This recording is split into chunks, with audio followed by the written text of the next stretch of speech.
यहाँ पे मिला था तान्या का कंकाल, और यहाँ से आगे जो दो रास्ते जा रहे हैं, इस तरफ तो मैरिज हॉल है और इस तरफ जंगल है।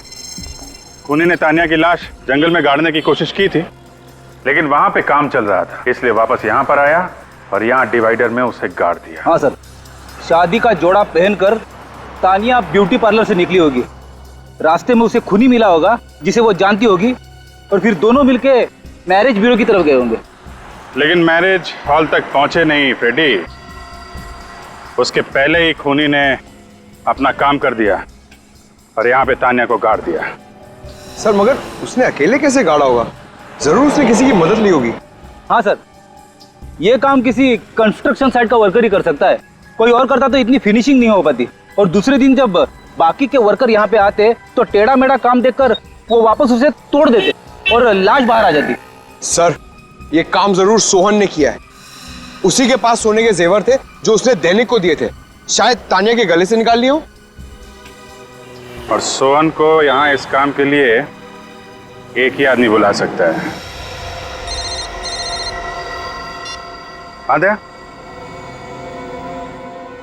बिल्कुल ठीक दया, बिल्कुल ठीक, सही सोच रहे हो। सारे सबूत उसी आदमी की तरफ इशारा कर रहे हैं। खूनी वही है दया, हाँ वही है, उठा लो उसे।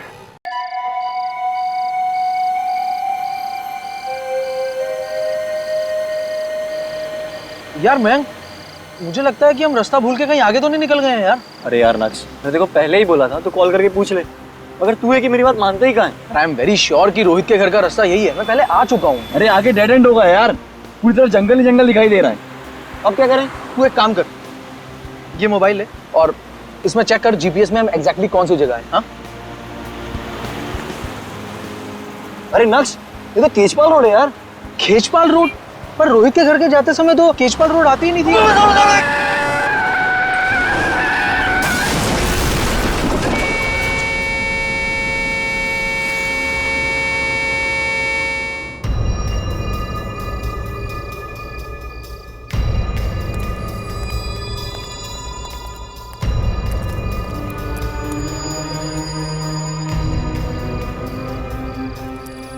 XZ001278 काले रंग की गाड़ी है जो पूरी तरह से डैमेज हो चुकी है। लगता है किसी बड़ी गाड़ी ने टक्कर मारी है। दोनों लड़के काफी जख्मी हो चुके हैं, बचने की कोई उम्मीद नहीं है। हम इन्हें हॉस्पिटल ले जाने की कोशिश कर रहे हैं।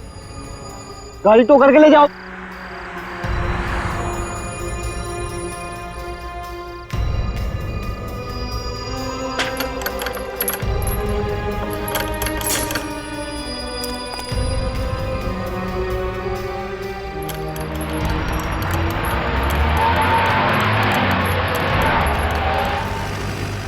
ये क्या है?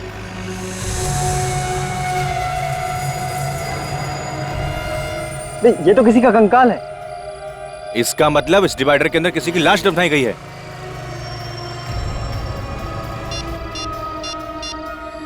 हेलो सीआईडी,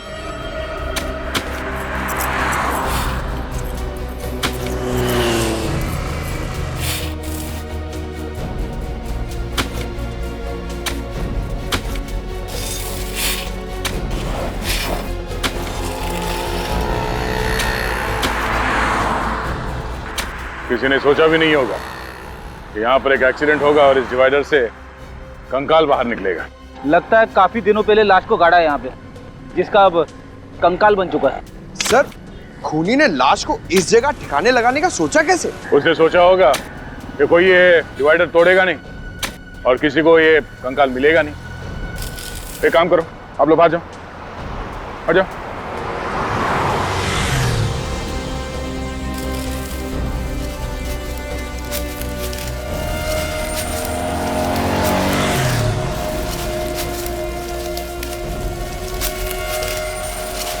नीचे से हट, संभाल के, संभाल के।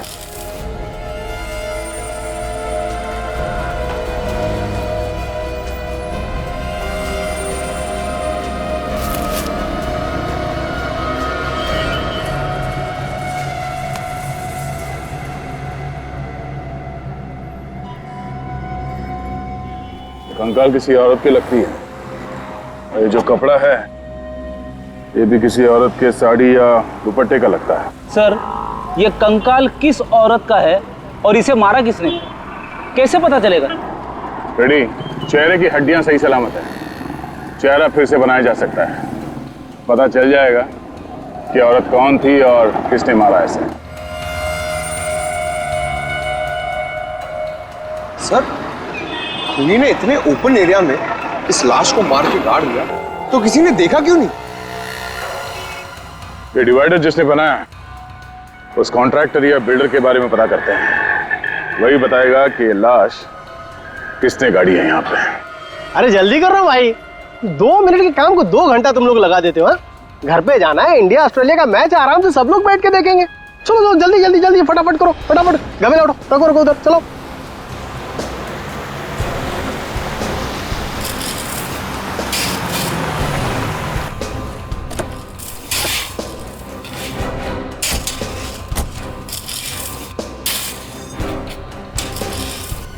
सुनो, ओ भाई साहब, मालिक कौन है यहाँ पे?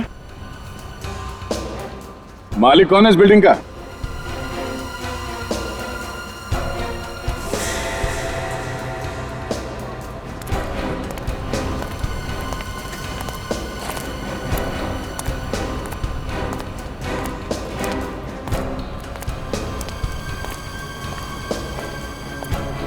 फाइव स्क्वायर कंस्ट्रक्शन कंपनी का मालिक कौन है? जी मैं हूँ, बोलिए। खेचपाल रोड पे जो डिवाइडर बना है वो आप ही ने बनाया? जी हाँ, लेकिन आप लोग है कौन और इतने सारे सवाल क्यों पूछ रहे हो? सीआईडी? देखिए सर, हमने कोई गलती नहीं की है। इनफैक्ट डिवाइडर बनाने के लिए जो मटेरियल यूज किया है वो भी A1 क्वालिटी का है। सच कह रहा हूँ, हमने कोई लापरवाही नहीं की है। कोई लापरवाही नहीं की आपने? एक औरत की लाश गाड़ी है डिवाइडर के अंदर आपने। औरत की लाश? सर ये क्या कह रहे हैं आप? या उस औरत का कंकाल हमें उस डिवाइडर से मिला है। आप लोग मुझे ऐसे क्यों देख रहे हैं? मैंने कुछ नहीं किया। ये कौन? ये कॉन्ट्रैक्टर है, डिवाइडर बनाने का कॉन्ट्रैक्ट मैंने इन्हीं को दिया था। देखिए मैंने किसी को नहीं मारा, मैंने कुछ नहीं किया। डिवाइडर कब बना था? हाँ, पिछले साल 1 मई 2012 से लेकर 2 जून 2012 के बीच में ये सारा काम हुआ है सर। 1 मई 2012 से 2 जून 2012? जी सर। सर देखिए, साइट पर तो हमेशा काम चलता रहता है, वहाँ पे सारे मजदूर रहते हैं। सर मैंने ऐसा कुछ किया होता तो मजदूरों को तो पता होता ना सर। सर हो सकता है मजदूरों को कुछ मालूम है इसके बारे में। डिवाइडर पे जितने मजदूर काम कर रहे थे उन सबके नाम और पते चाहिए हमें, हम उनसे मिलना चाहेंगे।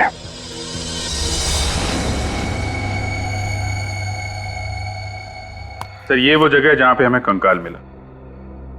ऐसा लगता है कि खूनी ने उसे मारा कहीं और है और लाश को ठिकाने लगाने के लिए वहां पे ले आया और डिवाइडर के नीचे गाड़ दिया।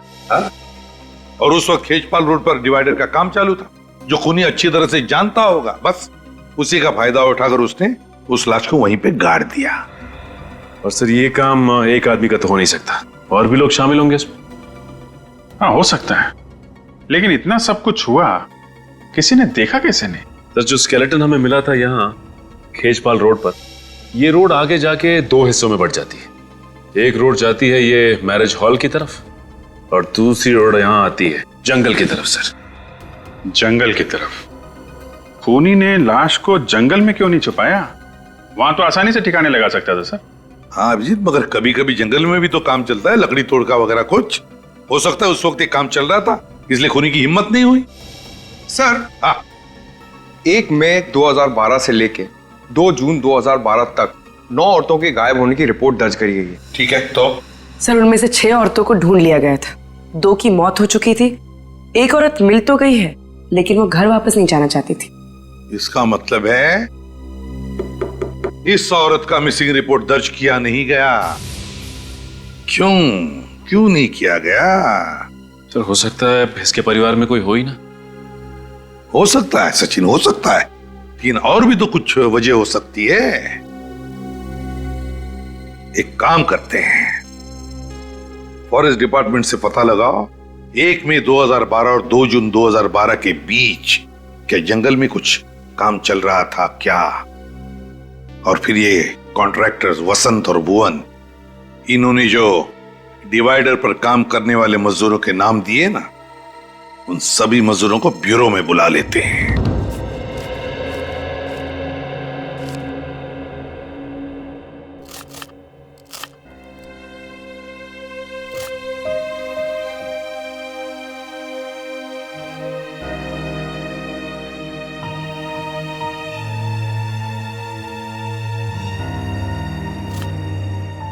चिंता करने से क्या होगा चिंटू के बापू?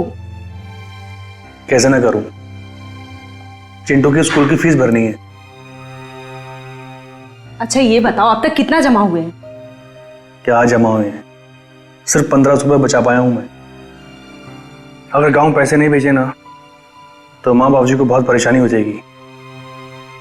अब चिंता मत करो, जितना है जैसा है उसी में हम सब मिल बांट के गुजारा कर लेंगे। ये कौन आ गया? पारुल देखो जरा।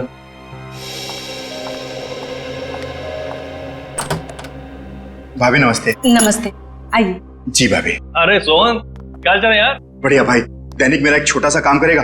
देख मना मत करना यार, मैं तेरा एहसान ना जिंदगी भर नहीं भूलूंगा। अरे भाई घबराया क्यों है? क्या बात है? पारुल जरा देखो चिंटू को। बैठ पहले। देख बैठने का टाइम नहीं है, मैं ना कुछ दिनों के लिए, मतलब कुछ सप्ताह के लिए घर जा रहा हूँ। तो ये मेरा ब्रीफकेस कुछ दिनों के लिए अपने घर संभाल के रख लेगा। भाई रख लूंगा, पर इसमें है क्या? घरेलू सामान है यार। कहीं फंसवाने का सामान तो नहीं है? कैसी बात कर रहा है यार, तू मेरा दोस्त है, तुझे मुझ पे भरोसा नहीं? अरे नहीं नहीं यार, मुझे तुझ पर पूरा भरोसा है, पर तू देख किसी मुसीबत में तो नहीं तू? नहीं नहीं भाई, ऐसी कोई बात नहीं है, बस तू इसे रख ले, मैं जैसे ही लौट के आऊंगा तुझे फोन करूंगा। ठीक है भाई, अब मैं चलता हूँ। ठीक है, याद आना।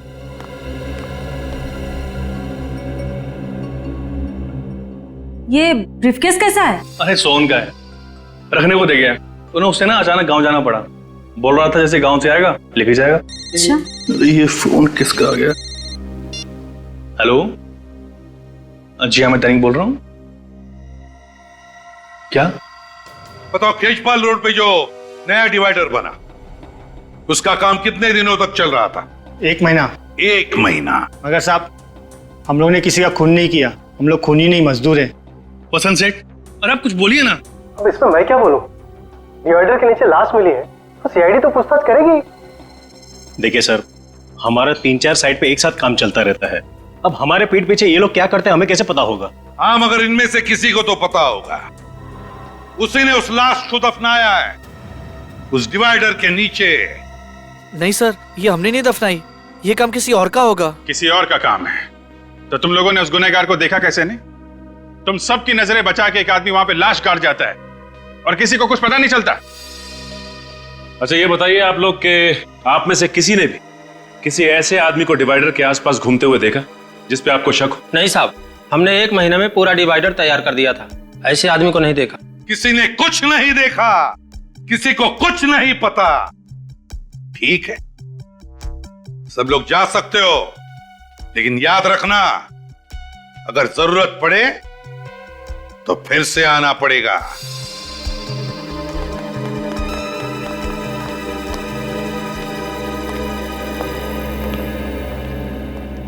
सर आपने इन लोग को जाने क्यों दिया?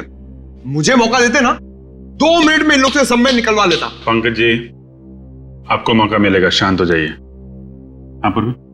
सर वो दैनिक नाम का मजदूर कुछ ज्यादा ही परेशान लग रहा है। दैनिक? सर चेहरे का रंग उड़ा उड़ा लग रहा था कुछ छुपा रहा है। हाँ अभिजीत, मुझे भी गड़बड़ लग रहा है वो। इन सभी लोगों पर नजर रखो, ये कॉन्ट्रैक्टर्स भी और मजदूर भी, और खास करके वो दैनिक।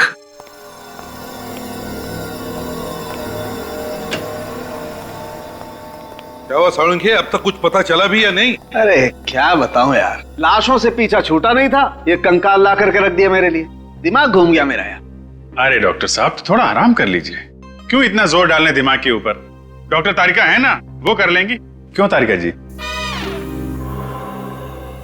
अभिजीत जी, जी तारिका जी ने और मैंने दोनों ने अपना दिमाग लगाया, तब जाकर के कुछ पता चला। ओ, तो फिर बता ना क्या पता चला? वो यही कि बॉस, इस मरने वाली की उम्र 25 से 30 साल के बीच में है। 25 से 30 साल के बीच में? अच्छा, और मौत हुई कैसे? इसकी मौत हुई है गर्दन मरोड़ने की वजह से। गर्दन मरोड़ने की वजह से। हाँ बस, ये देखो, ये इसकी गर्दन की हड्डी में दरार पड़ गई है। खूनी ने जैसे इसकी गर्दन मरोड़ी, इसकी हड्डी फट गई। और इतना ही नहीं, इसके बाद किसी नुकीली चीज से इसके गले पर वार भी किया गया है। गर्दन मरोड़ने के बाद चाकू से वार किया है? आखिर खूनी के दिमाग में ऐसा चल क्या रहा था? हो सकता है खूनी चाहता हो कि जिंदा ना बचे, इसलिए एक बार फिर से वार किया होगा। एक बार नहीं बॉस, खूनी ने बार बार इसके गले पर वार किया है और फिर इसका गला भी काटा है। इतनी हैवानियत। ये देखो, वार की वजह से इसका ये ट्रैकिया, बोलने की नली फट गई है। इसके बावजूद इस बेचारी ने अपने आप को बचाने की पूरी कोशिश की। गला कटने के बाद खूनी ने इसके गले को बुरी तरह से नोचा भी है और उसकी वजह से इसके गले की हड्डी में मुझे खूनी के हाथ के अंगूठे का नाखून मिला है।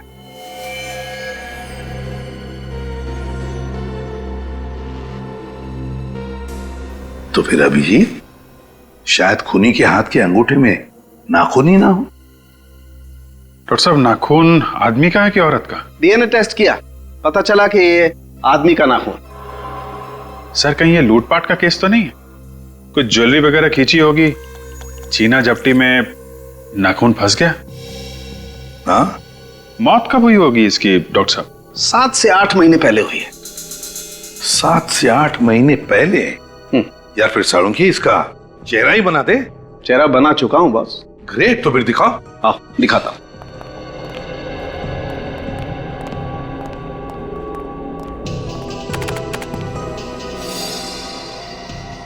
सर,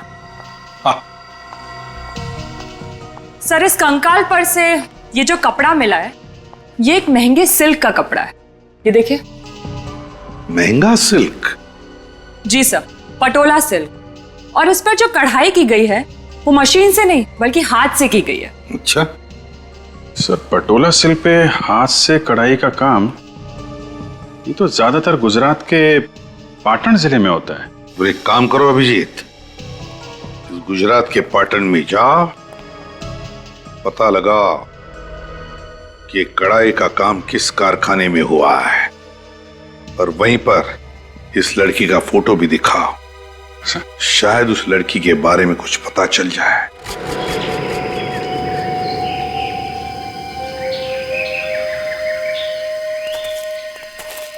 सर, खेजपाल रोड पर अगर किसी का मर्डर हुआ है तो इसे हमें क्या लेना देना? पता नहीं, सीआईडी का मामला है, तहकीकात चल रही है, बताना तो पड़ेगा ही। 1 मई 2012 से लेकर 2 जून 2012 तक के सारे रिपोर्ट्स रेडी हैं? जी सर, रेडी है। Very good.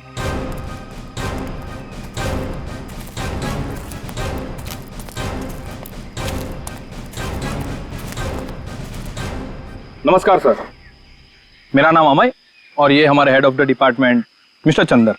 Hello officers. Hello. नमस्ते सर। नमस्ते। देखिए, हमें यह पता करना है कि 1 मई 2012 से 2 जून 2012 के बीच यहाँ जंगल में कुछ काम चल रहा था क्या आप लोगों का? हाँ, काम तो चल रहा था, लेकिन क्यों सर? दरअसल उस दौरान एक औरत का खून हो गया और खूनी ने उस औरत की लाश खेजपाल रोड के डिवाइडर में दफना दिया था। तो इसलिए हम ये जानना चाहते थे कि उस दौरान जंगल में आप लोगों ने किसी अनजान आदमी को आते जाते देखा क्या? देखिए, वैसे तो हम लोग शाम को 6 बजे तक ही काम करते हैं, लेकिन एक बार हमारे वर्कर्स ने रात को देर तक काम किया था। कौन सी तारीख थी वो? शायद 1 जून थी और उस रात हम लोग सारे पेड़ों की मार्किंग कर रहे थे। उस रात आपने किसी ऐसे आदमी को देखा हो यहाँ पे घूमते फिरते जिस पे आपको शक हो?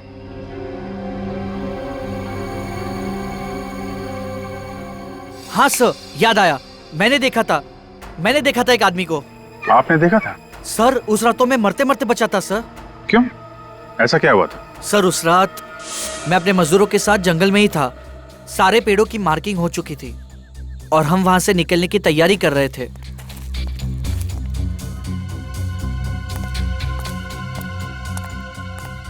अचानक एक तेज गाड़ी आई और उसने मुझे टक्कर मारी। मैं उठता उससे पहले तो गाड़ी रिवर्स मार चुकी थी और बहुत स्पीड से मेरे बाजू से चली गई और वो अपनी गाड़ी लेके भाग गया। कितने बजे की बात है ये? लगभग 9 साढ़े 9 बजे होंगे। मतलब वो खूनी ही था, यहाँ पे लाश ठिकाने लगाने आया था, जंगल में काम चलता देख वापस भाग गया और खेजपाल रोड के डिवाइडर में लाश गाड़ दी।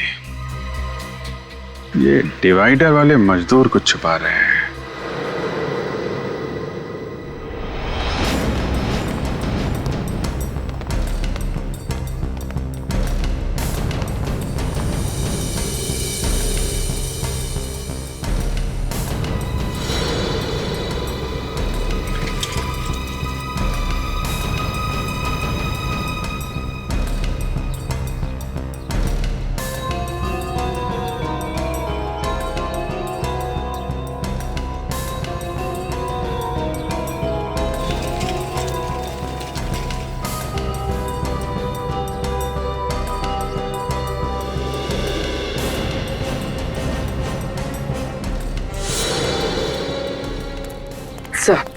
सर चेतन का व्यवहार बिल्कुल ठीक था, लगता नहीं उसने कुछ गलत किया होगा।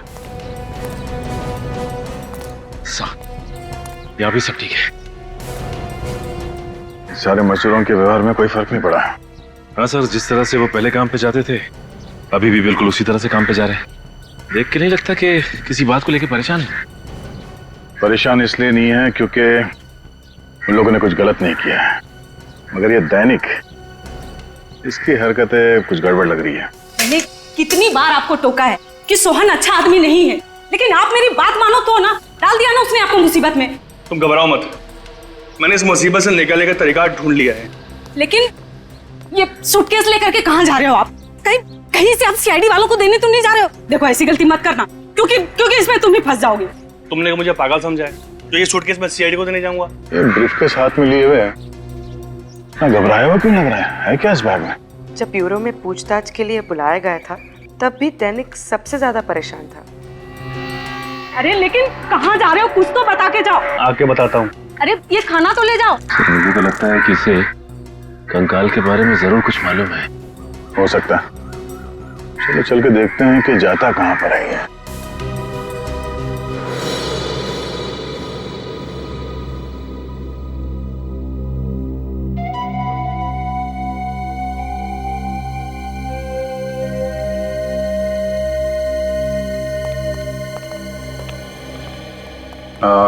मालिक कहाँ है? एक्सक्यूज मी,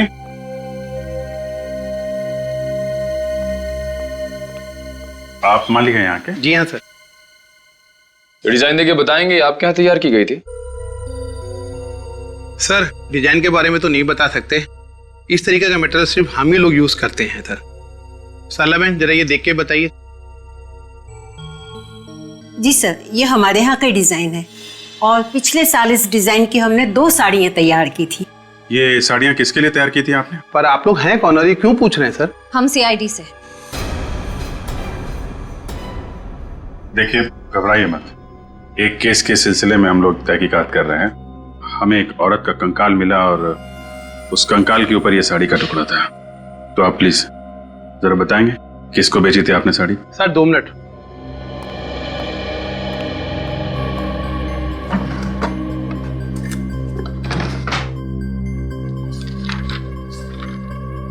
सर ये 2 लोग हैं, एक जिग्नेश भाई हैं, ये बहुत बड़े बिजनेसमैन हैं सर।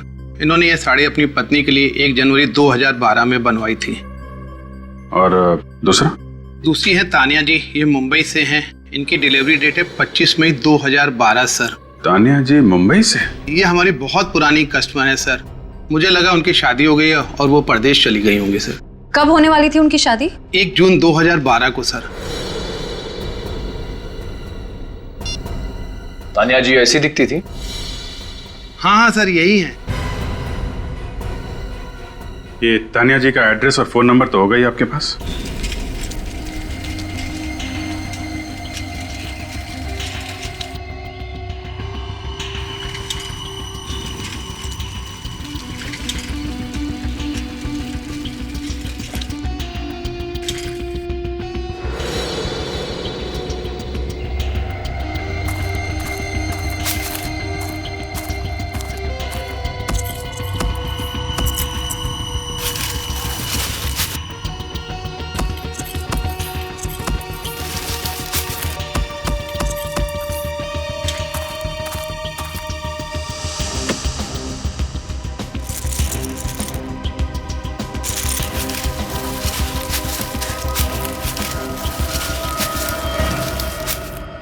दैनिक साहब,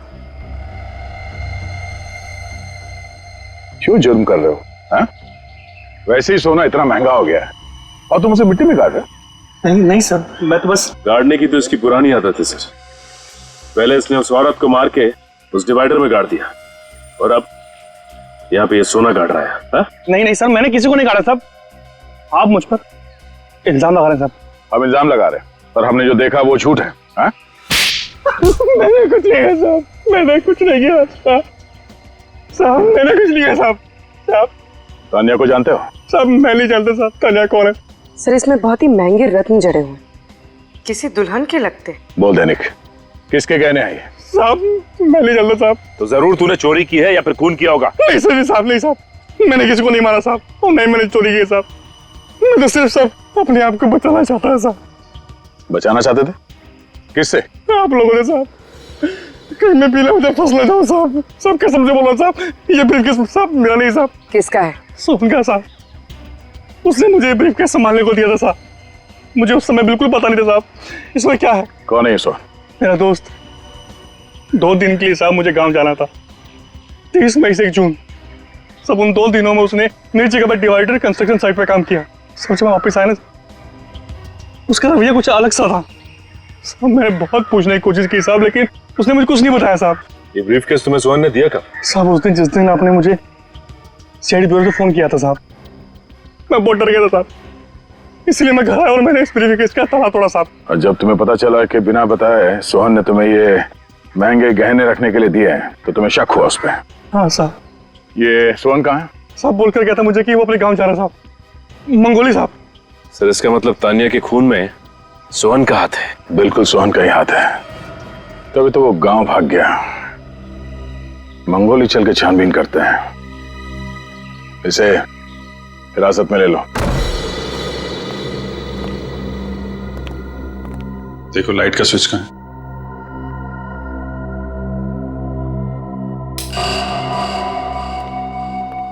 घर तो बहुत अच्छी तरीके से सजा के रखा है, जैसे शादी ब्याह में सजाते हैं,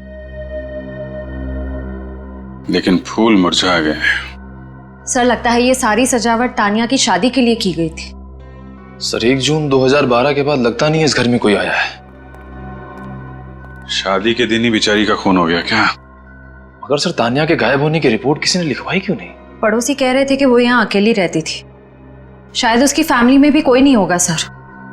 घर को अच्छी तरीके से चेक करो, देखो कुछ काम का मिलता है क्या? सर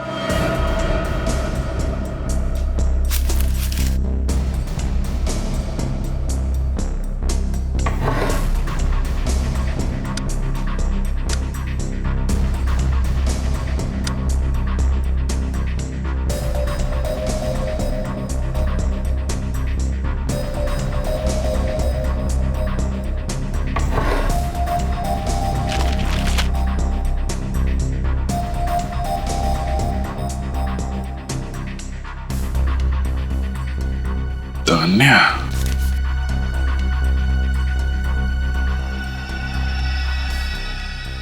सर कुछ मिला क्या? हाँ सर, तानिया की शादी का कार्ड। हाँ, तान्या वेट्स मानिक, 1 जून 2012, Shubhangi banquet hall, Khechpal road. Sir मतलब आपका शक सही निकला। तान्या जी शादी के लिए मैरिज हॉल निकली, लेकिन रास्ते में किसी ने उनका खून कर दिया। तान्या वेट्स मानिक, इस मानिक को ब्यूरो में बुलवाओ, वही बताएगा 1 जून 2012 को क्या हुआ था तान्या के साथ।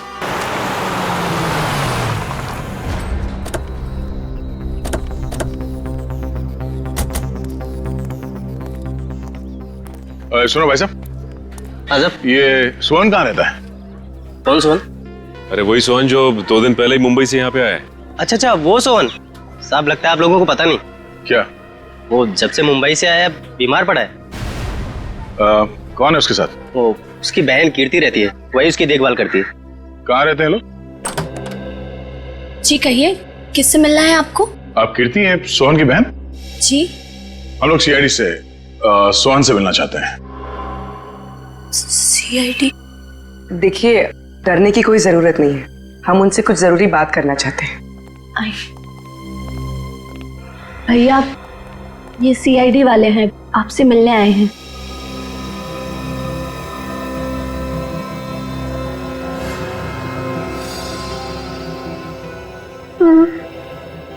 आप लोग भैया से क्या पूछना चाहते हैं? दरअसल ये तो अब बोल भी नहीं पा रहे। क्या हुआ है? गांव के डॉक्टर का कहना है कि इन्हें किसी जहरीले कीड़े ने काटा है। कब हुआ ये हादसा? ठीक उसी दिन जिस दिन भैया शहर से यहाँ लौटे थे। यहाँ लौटते ही वो खेत में किसी से मिलने गए और आने के बाद उन्हें बुखार आ गया। बस तभी से भैया ना बोल पा रहे और ना चल पा रहे। और गांव के डॉक्टर का कहना है कि भैया आप कभी नहीं बोल पाएंगे। सर लेकिन मेरे भैया ने किया क्या है? इन्होंने 1 जून 2012 की रात खेजपाल रोड पर तानिया का खून करने में किसी की मदद की थी। कभी किसी आदमी के बारे में बताया इन्होंने आपको? नहीं सर, इन्होंने कुछ नहीं बताया। बस इनके चेहरे पर एक अजीब सा डर लगा रहता था।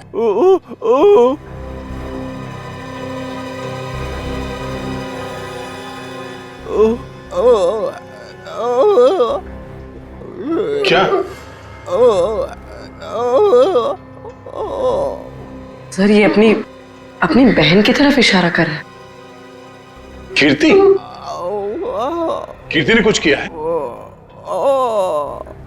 देखो सोहन, तुम क्या कहना चाहते हो कुछ समझ में नहीं आ रहा है। क्या? हाँ?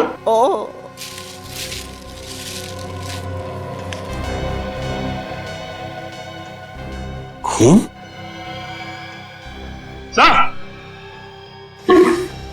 और सचिन, ये देखिए सर, सोहन के बैग में से एक कार्ड मिला है और उस पे खून लगा हुआ है। समाज सेवा समिति के कार्यक्रम का ये वीवीआईपी पास है जो 1 जून 2012 को आयोजित किया गया था। कार्यक्रम के मुख्य अतिथि का पास है ये। वैसे कहीं ये जो खून लगा है ये तानिया का तो नहीं? हो सकता है। अगर ये वीवीआईपी पास सोहन के बैग में था, इसका मतलब ये जरूर उस चीफ गेस्ट को जानता था। और ये पास उसने किसी खास वजह से संभाल के रखा था अपने पास।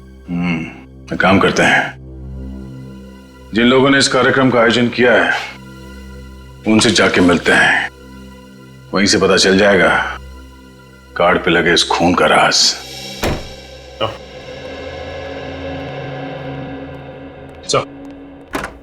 ये रहा मानिक। हाँ मानिक, मानिक ये फोटो देखो, क्या पहचानते हो इसे? ये तो तानिया सर, इससे मेरी शादी होने वाली थी सर। हाँ, तानिया ही है। मेरा मतलब है तानिया ही थी। जहां पर तुम्हारी शादी होने वाली थी बस बिल्कुल वहीं से कुछ ही दूरी पर हमें तानिया का ये कंकाल मिला। क्या? ये नहीं हो सकता सर। ऐसा हुआ है मानिक जी, किसी ने तानिया को शादी के जोड़े में ही मार दिया और फिर उसे जमीन में गाड़ दिया। किसने मारा मेरी तानिया को? शायद आपने। मैं क्यों मारूंगा? तो फिर तानिया के गायब होने के बाद आपने एफआईआर क्यों नहीं लिखवाई? उसे ढूंढने की कोशिश क्यों नहीं की आपने? सर मैंने बहुत ढूंढने की कोशिश की थी, मगर जब वो शुभांगी हॉल नहीं आई तो मैं समझ गया कि उसने शादी का इरादा बदल दिया है सर। और मुझे बहुत दुख हुआ जब उसने उसके बाद एक बार भी मुझे फोन नहीं किया। तो तुम फोन कर लेते उसे? सर मैंने बहुत कोशिश की थी फोन करने की, मगर फोन स्विच ऑफ था। और मुझे पता था कि उसके कुछ रिश्तेदार हमारी शादी के खिलाफ थे सर। सर तानिया बहुत डरती थी उनसे और हमेशा कहती थी कि उसके रिश्तेदार बहुत खतरनाक और बहुत पावरफुल लोग हैं। जब वो मंडप नहीं पहुंची तो मेरे परिवार वाले भी बहुत गुस्सा हो गए और मैं समझ गया सर कि उसने अपने रिश्तेदारों के डर से ही मुझे धोखा दे दिया। है कौन ये रिश्तेदार? कभी तानिया ने उनका नाम बताया तुम्हें? नहीं सर, उनसे कभी उसने मिलना ही नहीं दिया। तानिया के माता पिता से क्यों नहीं बात की तुमने? तानिया के माँ बाप नहीं है सर। तानिया से आखिरी बार कब बात हुई थी आपकी उस दिन? ये कोई 8:30 बजे सर, जब वो ब्यूटी पार्लर से मैरिज हॉल के लिए निकली थी। मतलब जो कुछ भी हुआ है ब्यूटी पार्लर और उस मैरिज हॉल के बीच में हुआ है। शुभांगी हाल तो खेचपाल रोड पे है ना? जी सर। तो जब आप उस दिन वहां पे गए तो क्या उस रोड पे डिवाइडर का काम चल रहा था क्या? जी सर, चल रहा था। वहां पे किसी को देखा था आपने? नहीं सर, कोई भी नहीं था वहां। किसी को भी नहीं देखा। ठीक है, जा सकते हो तुम। जी सर।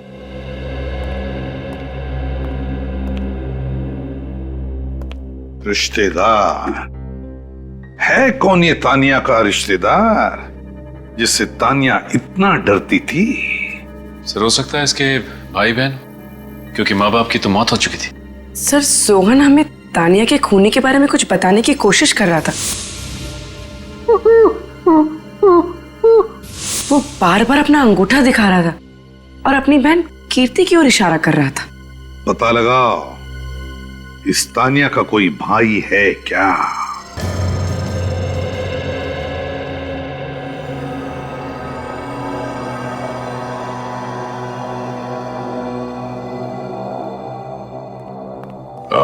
सुनो भाई साहब, अभी लंच टाइम में 1 घंटे बाद आना। इतना टाइम नहीं है हमारे पास, हम लोग सीआईडी से हैं। सीआईडी? आइए सर, बैठिए। नहीं, हम बैठने के लिए नहीं आए, कुछ सवाल पूछने हैं। नमस्ते जी, मेरा नाम ऐश्वर्या है। देखिए मिसेस ऐश्वर्या जी, ये नहीं, मैं अभी तक मिस ऐश्वर्या ही हूँ। ओ मिस ऐश्वर्या, अच्छा ये बताइए कि 1 जून 2012 को यहाँ पे एक चैरिटी इवेंट किया गया था, राइट? हाँ सर, साल में हम लोग एक बार चैरिटी इवेंट करते हैं, इस बार भी करेंगे। अगर मैं आपको इनवाइट करूँ तो आप आएंगे ना सर? आप आने की कोशिश करूंगा मैं। आपको आना ही पड़ेगा। वो क्या है ना कि पिछले साल का इवेंट थोड़ा फ्लॉप हो गया था, आप आएंगे ना तो इवेंट में 4 चांद लग जाएंगे। वैसे ऐश्वर्या जी, ये इवेंट आपका फ्लॉप कैसे हो गया था? उस इवेंट के चीफ गेस्ट ही इवेंट में नहीं आए। रात 11 बजे तक सभी लोग उनका वेट करते रहे, बाद में नाराज होकर वापस लौट गए। तो आप लोगों ने पता नहीं किया कि वो क्यों नहीं है? हमें बाद में पता चला कि उनको रास्ते में चोट आ गई थी और उनको डॉक्टर के पास भी जाना पड़ा था। यही था ना वो कार्यक्रम? हाँ, यही था। Thank you. Thank you. Chief guest से मिलना पड़ेगा।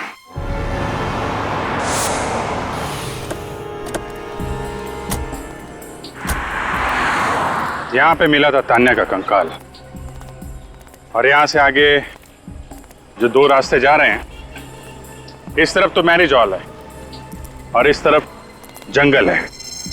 खूनी ने तान्या की लाश जंगल में गाड़ने की कोशिश की थी, लेकिन वहां पे काम चल रहा था, इसलिए वापस यहाँ पर आया और यहाँ डिवाइडर में उसे गाड़ दिया। हाँ सर, शादी का जोड़ा पहनकर तानिया ब्यूटी पार्लर से निकली होगी।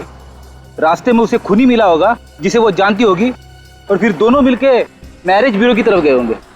लेकिन मैरिज हॉल तक पहुंचे नहीं फ्रेडी, उसके पहले ही खूनी ने अपना काम कर दिया और यहाँ पे तान्या को गाड़ दिया। सर मगर उसने अकेले कैसे गाड़ा होगा? जरूर उसने किसी की मदद ली होगी। हाँ सर, ये काम किसी कंस्ट्रक्शन साइट का वर्कर ही कर सकता है, कोई और करता तो इतनी फिनिशिंग नहीं हो पाती। और दूसरे दिन जब बाकी के वर्कर यहाँ पे आते तो टेढ़ा मेढ़ा काम देखकर वो वापस उसे तोड़ देते और लाश बाहर आ जाती। सर ये काम जरूर सोहन ने किया है। उसी के पास सोने के जेवर थे जो उसने दैनिक को दिए थे, शायद तानिया के गले से निकाल लिए हो। और सोहन को यहाँ इस काम के लिए एक ही आदमी बुला सकता है। हाँ दया, बिल्कुल ठीक दया, बिल्कुल ठीक, सही सोच रहे हो। सारे सबूत उसी आदमी की तरफ इशारा कर रहे हैं। खूनी वही है दया, हाँ वही है, उठा लो उसे।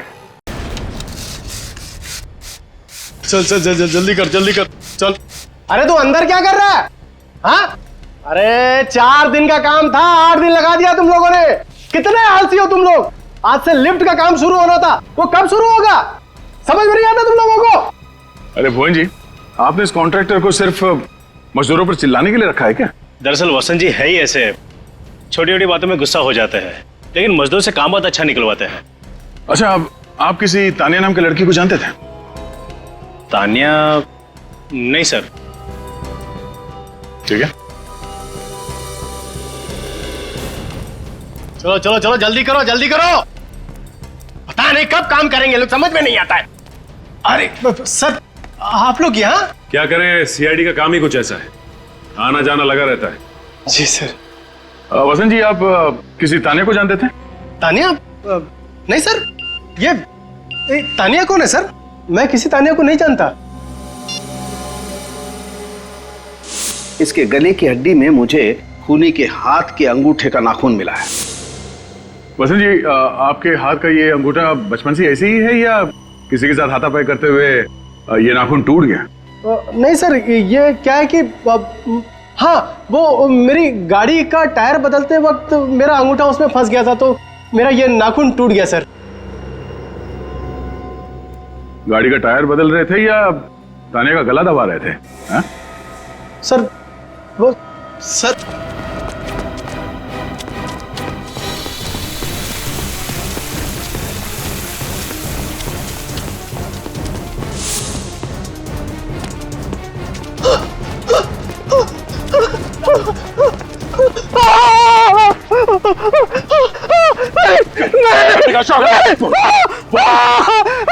देखूंगा ऊपर से फोन, क्यों मारा तानिया को? सर मुझे कुछ नहीं मालूम सर, मैं कुछ नहीं जानता सर। उसने क्या? नहीं सर।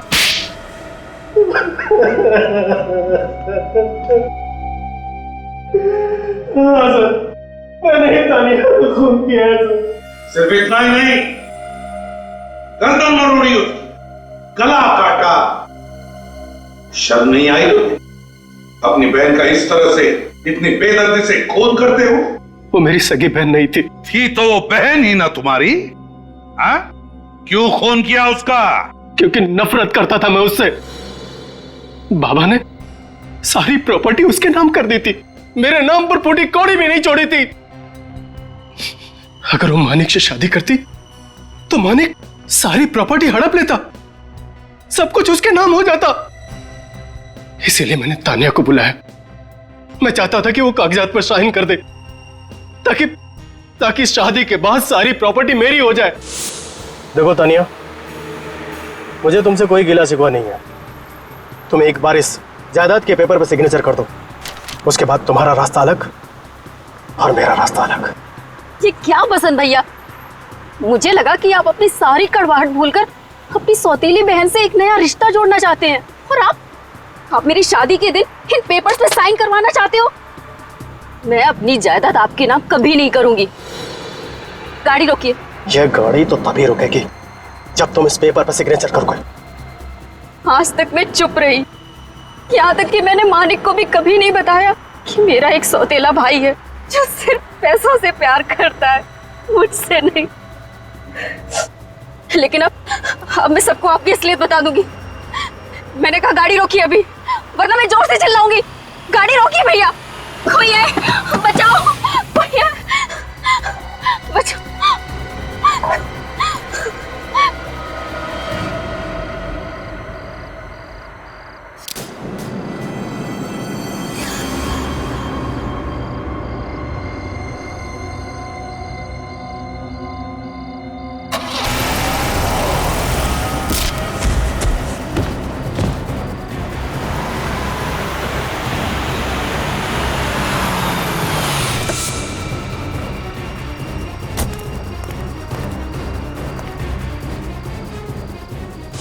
हाँ सोहन, साइड पे आ जा। जल्दी कर जल्दी कर।